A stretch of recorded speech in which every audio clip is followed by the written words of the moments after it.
can hurt you like you hurt me too, me too. We're letting go, rip it apart. We're letting go, rip it apart. I can hurt you like you hurt me too. आज़ादी। कहते हैं सेहतमंद ज़िंदगी और आज़ादी एक बहुत बड़ी नेमत है जिसका हम अक्सर शुक्र अदा नहीं करते।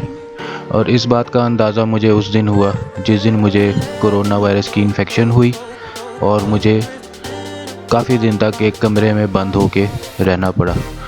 तो आपको मैं अपना एक्सपीरियंस बताता हूँ, इसको एंड तक देखें और चैनल को प्लीज़ सब्सक्राइब करें। Thank you.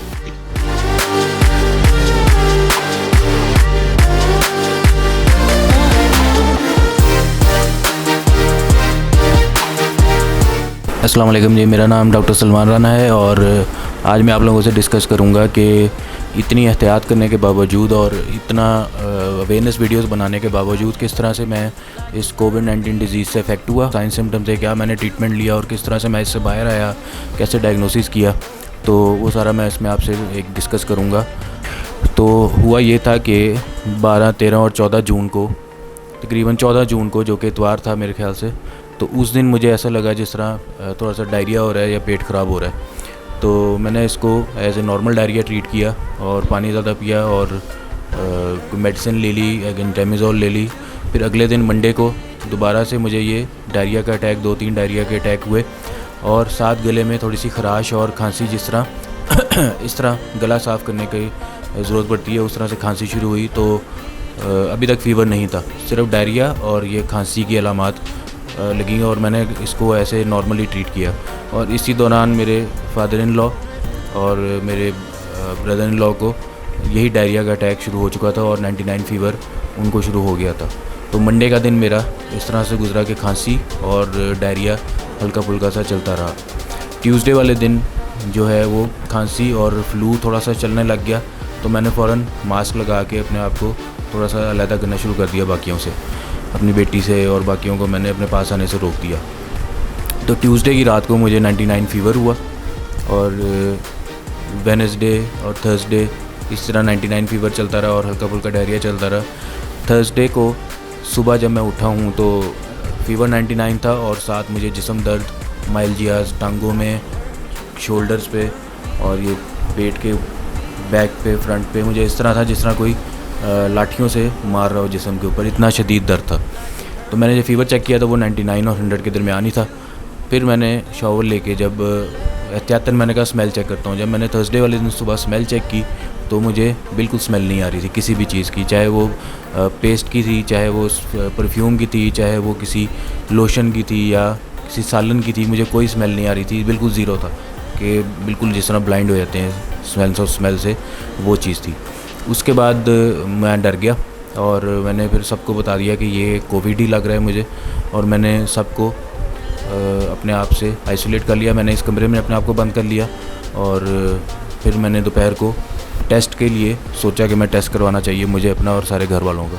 तो थर्सडे की दोपहर को मैंने टेस्ट करवाया नेज़ोफेरेंजियल स्वैब के थ्रू। टेस्ट करवाना भी कोई आसान मरला नहीं था। शौकत खान वालों को फ़ोन किया, वो कहते हैं हम घर से होम सैम्पलिंग नहीं कर रहे। तो इसका तरीक़ेकार उन्होंने यहाँ पे मुझे बताया कि आप हमसे आके 1200 रुपये की किट ले जाएं, फिर आप उससे उस किट में से जो अवेलेबल वो जो टेस्टिंग किट है वो आप किसी डॉक्टर के पास जाएं, उस डॉक्टर से आप सैंपल उस लें, उस फॉर्म को, एक फॉर्म देते हैं, वो फॉर्म फिल करें, उसके बाद डॉक्टर स्टैंप करेगा, साइन करेगा, वो सैंपल जो है उस वाइल के अंदर डालेगा और सील करेगा। फिर वो सैंपल आप हमारे पास लेके आएंगे, उसको हम दोबारा एक नया बिल बनाएंगे 8000 का और वो रजिस्टर्ड हो जाएगा आपका फिर टेस्ट। तो टोटल 8000 वो और 1200 वो, तो 9200-300 के करीब का ये टेस्ट था शौकत खानम से। जो मुझे इसलिए फ़ायदा हो गया, मुझे इसलिए आसानी हुई कि एक कुलीग थे, उन्होंने अपने क्लिनिक पे आके मेरा सैंपल लिया, मेरे भाई का सैंपल लिया और हमें इस तरह से उन्होंने आसानी कर दी ज़रा, वरना ये EDO हेल्थ के ऑफिस जाना पड़ना था, लाइन में लगना पड़ना था बकौल उनके, तो मुश्किल पड़नी थी।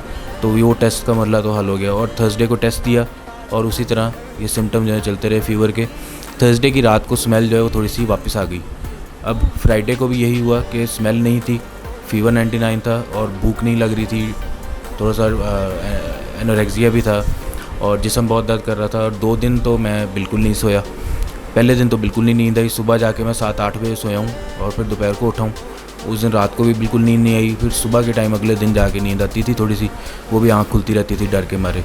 और जब टेस्ट कर मेरा रिज़ल्ट आया, जब मैंने देखा अपनी स्क्रीन के ऊपर कोविड डिटेक्टेड, तो उस वक्त तो मैं एकदम से ब्लैंक हो गया और शिवरिंग शुरू हो गई डर के मारे कि अब क्या होगा।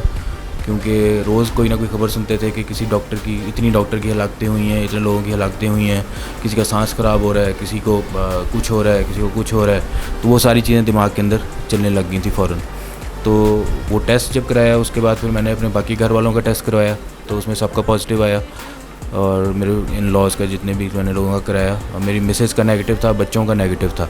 अब ये एक अलहदा टेंशन हो गई कि हम सारे एक कमरे में बंद हो गए और उनको अलहदा कमरे में हमने बंद कर दिया। और जिस तरह से टाइम गुजारा है मुझे पता है, और ये बहुत मुश्किल मौका होता है, मुश्किल मरला होता है, जिसके ऊपर गुजर रही होती है सिर्फ वही समझ सकता है। और हर बंदे के अलग सिम्टम है। इवन एक घर के अंदर अगर 4 लोग हैं, चारों के अलग सिम्टम होंगे। आप ये नहीं कह सकते कि स्पेसिफिकली ये सिम्टम डेवलप होंगे और ये आपने ट्रीटमेंट करना है। तो सिम्टम सबके फ़ीवर और डायरिया तो था, लेकिन उसके अलावा अल्लाह का शुक्र है कि ऐसा कोई सिम्टम सीरियस नहीं था। ऑक्सीजन सैचुरेशन हम चेक करते रहते थे, वो नॉर्मल थी 98-99। सांस भी ठीक था, सिर्फ थकावट होती थी, 99 फ़ीवर होता था और डायरिया होता था।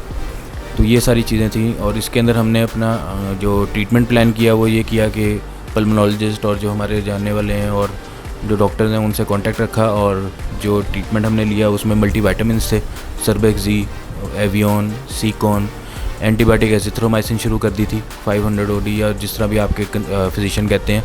आइवरमेक्टिन एक टैबलेट है जो हमने शुरू कर दी थी।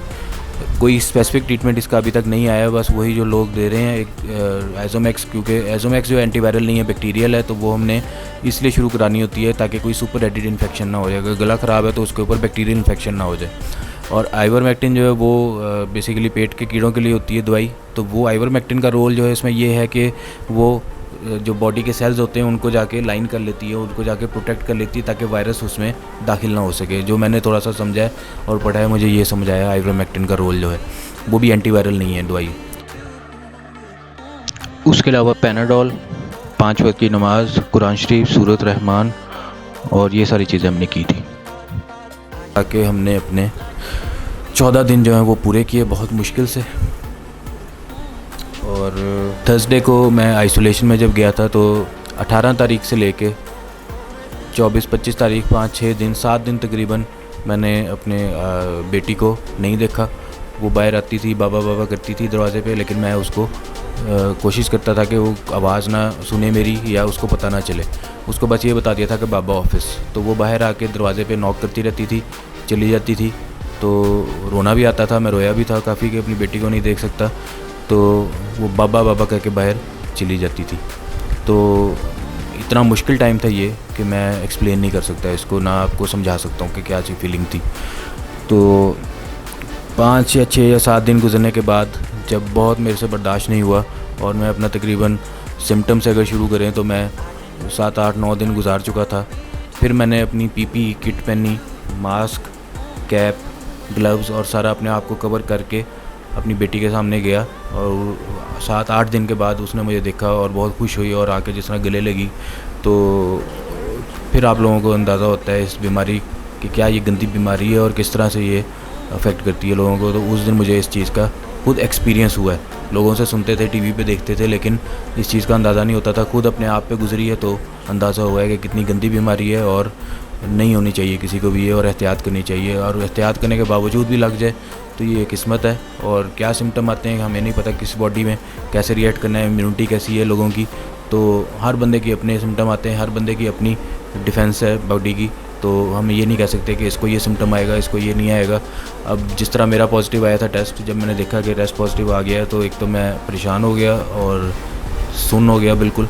और मुझे नहीं पता था ये डिज़ीज़ जो है अब ऐसे जाएगी कि ऐसे आएगी, कि सांस मेरा ख़राब होना है कि नहीं होना। रोज़ कोई ना कोई नई सोच दिमाग में आती थी कि आज क्या सिम्टम डेवलप होगा, लेकिन अल्लाह का शुक्र है कि कोई सिम्टम डेवलप नहीं हुए और इसी से अल्लाह मियाँ ने रिवर्स कर दिया।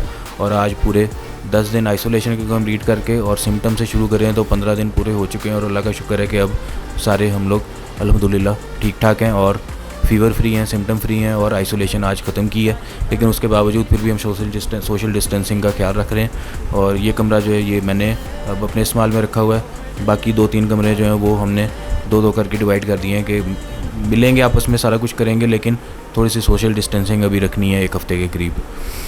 तो मैसेज इसके अंदर मेरा यही है कि अभी भी सोशल डिस्टेंसिंग पे अमल करें, बाहर ना निकलें, गैर ज़रूरी ना निकलें। अगर बहुत ज़रूरी है तो मास्क, ग्लव्स, सैनिटाइज़र ये सारी चीज़ें अपने पास रखें।